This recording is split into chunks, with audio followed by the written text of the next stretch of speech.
Hi, here we are on our 5th reading of Regarding the Fountain. I've gotten some great comments from people about how they can't wait to see the fountain, or the fountain's getting really weird, as you can clearly see.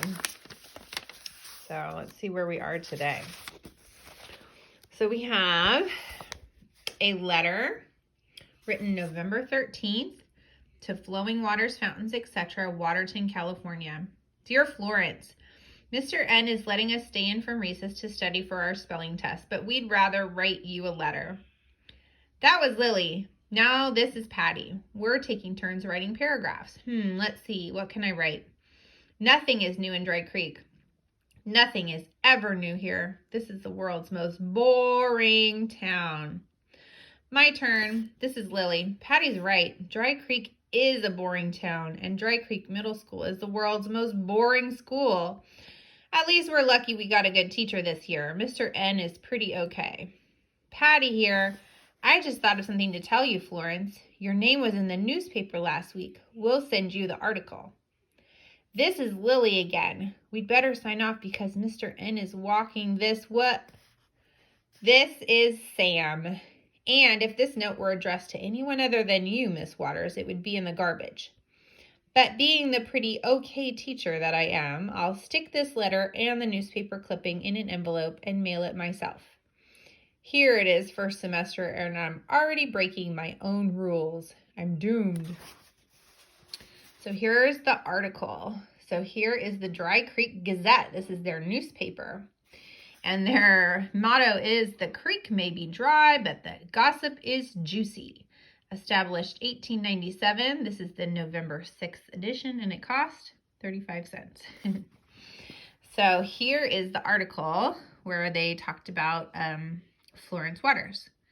Old drinking fountain, all wet, says principal. In a nearly unanimous decision, the Dry Creek School Board voted to begin a study regarding the installation of a new drinking fountain in the 5th grade hallway. Miss Florence Waters of Flowing Waters, Fountains, etc. has been asked to submit a bid and design for the project. Opposed to the study is Sally Mander, president of the school board and owner of Dry Creek Swimming Pool. The current drinking fountain is just fine, said Mander. Okay, so it leaks a little bit. Big deal. We can fix it. But no, we've got to buy a new fountain. What kind of lesson does this send to our children? When something breaks, do we just get rid of it? This is one more example of how we've become a throwaway society. It's a sad day for the town of Dry Creek. So there's Sally Mander. She's got a funny name. And this article is continued on page 2, column 1. So we have to go over here. And see, it says from page 1, so we know that this is the second one. In response, Principal Walter Russ said, according to school records, the drinking fountain has leaked ever since the school was built. Requests to have it repaired have been ignored repeatedly by Delbert D. Eel. Frankly, I'm getting tired of the blasted thing, Russ continued. The leak at the base of the fountain is both unsightly and dangerous. Only last week, I myself slipped in the puddle. I spent the rest of the day with soggy pants and smelling like a wet dog. I wonder if Miss Mander would enjoy working under such conditions. Miss Mander responded by suggesting that Principal Russ consider wearing a diaper. He's always been a big baby anyway, said Mander. All right, and then we have this article on the front page about CC Salt. So she's like, sea salt, right? CC Salt. Pulling hair out over bad perm. Anyone who has seen Cecilia, CC Salt, around town lately knows she's not happy. I am never going back to the Curl and Twirl, CC Salt announced to the lunch crowd gathered at the Dry Creek Cafe. This is the worst permanent I have ever had. Pearl O. Stir, that's a great name, right? Pearl O. Stir, maybe Pearl Oyster, owner of Pearl's Curl and Twirl, explained what happened. I couldn't rinse the perm solution out fast enough, said Stir, a native of Dry Creek. By the time I got all the bottles of water open and poured on her head, it was too late. People don't realize how hard it is to give a perm.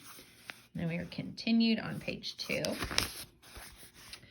There it is. When you're using bottled water, Stir offered Salt a free permanent, but the longtime customer refused. Next time, I'm going to the salon in Springfield, said Cece Salt, clearly shaken by the ordeal.